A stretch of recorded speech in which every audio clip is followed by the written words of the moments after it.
ഏതാനും ദിവസങ്ങളായി കേരളീയ സഹൃദയരോടൊപ്പം ഞാൻ ആശങ്കാകുലനായി കഴിയുകയായിരുന്നു. MP വാസുദേവൻ നായരുടെ ജീവിത മരണങ്ങൾക്കിടയിൽ അകപ്പെട്ടിരിക്കുന്നു. ഏത് നിമിഷവും എന്ത് സംഭവിക്കാം എന്ന വാർത്ത ഓരോ ദിവസവും പല പ്രാവശ്യം ശ്രദ്ധിക്കുന്നുണ്ട്. മരണം ജീവിതത്തിൻ്റെ വിരാമചിഹ്നമാണ്, സംഭവിച്ചേ പറ്റൂ. എങ്കിലും അദ്ദേഹത്തെപ്പോലെ ലോക സാഹിത്യത്തിന്, പ്രത്യേകിച്ചും മലയാള സാഹിത്യത്തിന് സംഭാവന ചെയ്തവർ വേർപിരിയുമ്പോൾ നമുക്ക് അഗാധമായ നഷ്ടബോധം അനുഭവപ്പെടുന്നു.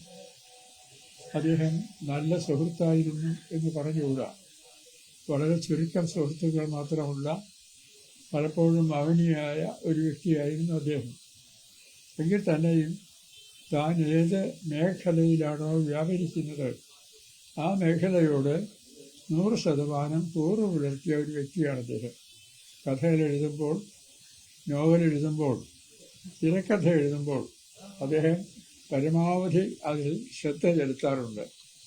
കുറച്ചു കാലത്തിന് മുമ്പ്, വർഷങ്ങൾക്ക് മുമ്പ്, ഞാൻ അദ്ദേഹത്തെ ടോർച്ചറിനെ പറ്റി ഒരു പ്രസ്താവന നടത്താൻ ആവശ്യപ്പെട്ടു.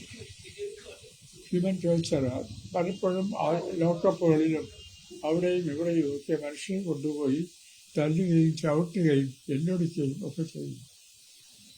അതേപ്പറ്റിയും അദ്ദേഹം ഏലിയാസ് കാനിറ്റി എന്നൊരു ഓസ്ട്രേലിയൻ എഴുത്തുകാരനെ ഉപജീവിച്ചുകൊണ്ട് നല്ലൊരു ലേഖനം അന്ന് എഴുതി പ്രകാശിപ്പിക്കുകയുണ്ടായി. എഡിറ്റർ എന്ന രീതിയിലും സമകാലിക വിഷയങ്ങൾ അദ്ദേഹം പലപ്പോഴും ചെയ്തിരുന്നു. ഞങ്ങൾ തമ്മിലുള്ള ഒരു അഭിപ്രായ വ്യത്യാസം, ഗവൺമെൻറ് സാഹിത്യ പരിപോഷണത്തിന് ഒരിക്കലും അനുകൂലമല്ല എന്നൊരു അഭിപ്രായമാണ് എനിക്കുള്ളത്. സാഹിത്യ അക്കാദമിയിൽ അംഗങ്ങളാകുന്നത് സ്വാതന്ത്ര്യത്തിൻ്റെ ഒരു ഭാഗം നഷ്ടമാവുകയാണ് എന്ന വീക്ഷണം എനിക്കുണ്ടായിരുന്നു. അത് അദ്ദേഹം ഒരു സിമ്പോസിയമായി നടത്തി മാതൃഭൂമിയിൽ തന്നെ പബ്ലിഷ് ചെയ്തു, വാരികയിൽ. അന്ന് എൻ്റെ ലേഖനത്തിന് അദ്ദേഹം തലക്കെട്ട് കൊടുത്തത് കൊട്ടാര ഷഡന്മാർ എന്നാണ്. അത് സർക്കാരിൻ്റെ അക്കാദമികളിൽ അംഗങ്ങളാകുന്നവർ, അതിൻ്റെ അവാർഡ് മോഹിച്ച് കിടക്കുന്നവർ, അവരെ കൊട്ടാര ഷഡന്മാർ എന്ന പേരാണ് അദ്ദേഹം കൊടുത്തത്. അദ്ദേഹം അടുത്ത പ്രാവശ്യം തന്നെ വീണ്ടും അതിൻ്റെ സെക്രട്ടറി ആയി എന്നാണ് എൻ്റെ ഓർമ്മ. ഞാൻ പിന്നീട് MLA ആയപ്പോൾ അക്കാദമി പ്രസിഡന്റ് ആകേണ്ടതായിട്ട് വന്നു. കൊട്ടാര ഷണ്ടന്മാരുടെ ഏറ്റവും വലിയ ഷണ്ടനാകേണ്ടത് ആവശ്യം വന്നപ്പോൾ അദ്ദേഹം അന്ന് എന്നെ ടെലിഫോണിൽ വിളിച്ച് ചോദിച്ചു, ഇപ്പോഴെന്തായി, നിങ്ങൾ കൊട്ടാര ഷണ്ടന്മാരെന്ന് പറഞ്ഞിട്ട് ഇപ്പോൾ ഷണ്ടന്മാരുടെ നേതാവായില്ലേ? ശരി, നേതാവായി.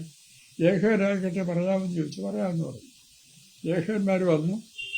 ഞാൻ പറഞ്ഞത് ശരിയാണ്, ഞാനതിൽ ഇന്നും വിശ്വസിക്കുന്നു. കൊട്ടാര ഷണ്ടന്മാരുടെ പദവിയാണ് സർക്കാരിൻ്റെ ആഭിമുഖ്യത്തിൽ ഗവൺമെൻറ് എഴുത്തുകാർ പോകുന്നത്. കാരണം ഈ എഴുത്തെന്ന് പറഞ്ഞ അടിസ്ഥാനപരമായി ഒരു അരാജക വാസനയിൽ ഉണ്ടാകുന്നതാണ്. എഴുത്തുകാരൻ്റെ പോലും നിശ്ചയമില്ല അവനെന്താ എഴുതുന്നത്. അവൻ വിചാരിക്കുന്ന രൂപത്തിൽ ഇത് പോകണമെന്നില്ല. അപ്പം അങ്ങനെ എഴുതി വരുമ്പോൾ വരുന്ന കൃതികളിൽ ഗവൺമെൻറ് നിയന്ത്രിക്കണം, ആജ്ഞാകോല ഓഫസ്യ എന്ന് പറഞ്ഞതുപോലെയൊന്നും വരാൻ പാടില്ല എന്നുള്ള അഭിപ്രായം അന്നും ഞാൻ ഓർത്തിരിക്കുന്നു. അവർ അധികം പേര് ചോദിച്ചിരുന്നു. വിജയനോട് ചോദിച്ചിരുന്നു. വിജയൻ ഏതായാലും NV കൃഷ്ണവാര്യർ അല്ലല്ല MP വാസുദേവൻ നായർ തൻ്റെ കലാശില്പം അവരുടെ കമ്മിറ്റ്മെൻ്റ് എന്നൊരു വരോട് അദ്ദേഹത്തോട് കമ്മിറ്റ്മെൻറ്റ് എന്താണെന്ന് ചോദിച്ചു. കമ്മിറ്റ്മെൻറ്റ് ജീവിതത്തോടല്ല, കലയോടാണ്. അദ്ദേഹം ഓരോന്നിനും വളരെ സൂക്ഷിച്ചാണ് ഓരോ ശൈലിയും എഴുതിക്കൊണ്ട് വരുന്നത്. അതിൻ്റെ ഏറ്റവും മനോഹരമായ ഉദാഹരണം മഞ്ഞാണ്. മഞ്ഞ എന്ന ചെറിയ കഥ കാത്തിരിപ്പിൻ്റെ കഥയാണ്. കാത്തിരിപ്പിൻ്റെ കഥ ലോകത്തിൽ എല്ലായിടത്തും ഉണ്ട്. പല സ്ഥലങ്ങളിലും പലതരത്തിൽ എഴുതിയിട്ടുണ്ട്. നമുക്ക് ഏറ്റവും പ്രസിദ്ധമായൊന്നാണ് വെയിറ്റിംഗ് ഫോർ ഗോദോ. 2 തണ്ടികൾ ഗോദോ എന്ന് പറയുന്ന ഒരു താൽപര്യ കഥാപാത്രത്തെ കാത്തിരിക്കുന്നതാണ് വെയിറ്റിംഗ് ഫോർ ഗോദോ, സാമുവൽ ബക്കറ്റിൻ്റെ. അതിൽ ഈ കാത്തിരിപ്പ് എന്ന് പറയുന്നതിൻ്റെ ദുസ്സഹമായ അവസ്ഥ, അത് നമ്മൾ ഉളവാക്കുന്ന ശൂന്യതാബോധം ഭംഗിയായി ആവിഷ്കരിച്ചിട്ടുണ്ട്. ഇതേ കാത്തിരിപ്പ് ഇതിനേക്കാൾ തീവ്രമായി ആവിഷ്കരിച്ചിരിക്കുന്നതാണ് MP വാസുദേവൻ നായരുടെ ഈ മഞ്ഞ. അതിന് പോഷകമായിട്ട് രണ്ടെണ്ണം കൂടെ കൊടുക്കുന്നുണ്ട്. ഒന്ന്, അവിടെ വിമല കാത്തിരിക്കുന്നു കാമുകന്. പിതാവ് ആരെന്നറിയാത്ത സായിപ്പാണ് പിതാവ്, അമ്മ നാട്ടുകാരിയാണ്. അവളുടെ പിതാവിൻ്റെ പടം മാത്രമേ അത് കഴുത്തിലിട്ടിട്ട് അവൻ കാത്തിരിക്കുന്നു. എനിക്കത് അവൻ്റെ അച്ഛനെ ഒരിക്കലും കണ്ടാൽ മതി, വർത്താനം പറയണ്ട, ഒന്ന് കാണണം എന്ന് മാത്രം. മറ്റൊരു കാത്തിരിപ്പുള്ളത് സർദാർ സാഹിബിൻ്റെതാണ്. അയാൾ മരണം കാത്തിരിക്കുന്നു. മരണം രംഗബോധമില്ലാത്ത കോമാളി എന്ന് പറയുന്ന ആളാണ്. അപ്പോൾ ആ എല്ലാ ഭാഗങ്ങളും ചേർത്തുകൊണ്ട് ആ പ്രത്യേക ഭൂപശ്ചാത്തലത്തിൽ ഇത്രയും മനോഹരമായൊരു കഥ എഴുതി തീർക്കാൻ അധികം പേർക്ക് സാധിച്ചില്ല. മലയാളത്തിൽ അതുല്യമായ കഥ തന്നെയാണത്. അങ്ങനെ തൻ്റെ ഏകാന്ത വീഥിയിലൂടെ ആദ്യത്തെ കഥ സർക്കാർ ജോലി ചെയ്യുന്ന അല്ല, സർക്കസിൽ ജോലി ചെയ്യുന്ന സ്ത്രീകളെ ഉപജീവിച്ചുകൊണ്ടാണ്. അത് ആദ്യം ഇദ്ദേഹം തോറ്റുപോവുകയാണ് ചെയ്തത്. ഒന്നാമതായി ജയിച്ചത് KT മുഹമ്മദാണ്. ന്യൂയോർക്ക് ഹെറാൾഡ് ട്രിബ്യൂണൊരു ലോകമത്സരം നടത്തി. 1 KT മുഹമ്മദിനും 2 MT വാസുദേവൻ ജയിച്ചു. പക്ഷേ KT മുഹമ്മദ് അദ്ദേഹത്തിൻ്റെ ഫീൽഡ് എന്ന് പറയുന്ന നാടകമാണ്, അങ്ങോട്ട് പോവുകയും MT തൻ്റെ മേഖലയായ കഥയിലേക്ക് വരികയും ചെയ്തു. അങ്ങനെ എഴുതി വരുന്ന ഓരോ കഥയും അദ്ദേഹം നല്ലതുപോലെ മിനുസപ്പെടുത്തി ചിന്തയിലിട്ട് അത് പെർഫെക്റ്റ് ആക്കാതെ അദ്ദേഹം പുറത്തു വിടുകയില്ല എന്നുള്ളത്. അതിൽ തന്നെയും ഈ സാഹിത്യം എന്നൊക്കെ നമ്മൾ പറയുമ്പോൾ പണിപുടൻ്റെ സാഹിത്യമൊക്കെ പറയും. സാഹിത്യത്തിൽ ചിരന്തരമായ ചില വിഷയങ്ങളുണ്ട്. അതിലൊന്ന് മരണമാണ്. മരണം എല്ലാ കാലത്തും സാഹിത്യത്തിൽ നിലനിൽക്കുന്നൊരു വിഷയമാണ്. നമ്മളെല്ലാ കാലത്തും അലട്ടുന്നതും നമ്മളെല്ലാ കാലത്തും ചിന്തിപ്പിക്കുന്നതുമായ ഒരു വിഷയമാണ്, പിടികിട്ടാത്ത വിഷയമാണ്. അതുപോലെ തന്നെ ഒന്നാണ് സ്നേഹം. അരിഗറി ഓഫ് ലവ് എന്നൊരു പുസ്തകമുണ്ട് ഇംഗ്ലീഷിൽ. അത് ഈ സ്നേഹം ഏതേതെല്ലാം രീതിയിൽ വിശ്വസാഹിത്യത്തിൽ പ്രതിപാദിതമായിരിക്കുന്നു എന്ന പുസ്തകം. അങ്ങനെ ഇത്തരം ചിരന്തരമായ മൂല്യങ്ങൾ അത് കേന്ദ്രീകരിച്ചുകൊണ്ടാണ് അദ്ദേഹം തൻ്റെ എല്ലാ കഥകളും ആവിഷ്കരിച്ചുകൊണ്ട് പോകുന്നത്. അത് പുരാണമായാലും സമകാലിക ജീവിതമായാലും എല്ലാത്തിലും ചെയ്യും. കാരണം പ്രത്യേകിച്ചും അവർ പാപം അദ്ദേഹത്തെ ചിന്തിപ്പിക്കുന്ന ഒന്നാണ്. മനുഷ്യൻ എന്തുകൊണ്ട് പാപം ചെയ്യുന്നു? അത് വലിയ ചിന്താവിഷയമല്ല, കാരണം നമുക്ക് ആർക്കും അറിഞ്ഞുകൂടാത്തതാണ്. യഹോവ കായനോട് ചോദിച്ചു, നീ നിന്റെ സഹോദരനെ വെട്ടിക്കൊന്നു, നിനക്ക് എന്താ കാര്യം ചോദിച്ചപ്പോൾ അവൻ പറഞ്ഞത്, എന്താണ് കായൻ പറഞ്ഞത്, ഞാൻ എൻ്റെ സഹോദരൻ്റെ സൂക്ഷിപ്പുകാരനാണോ എന്ന്. My brothers keeper.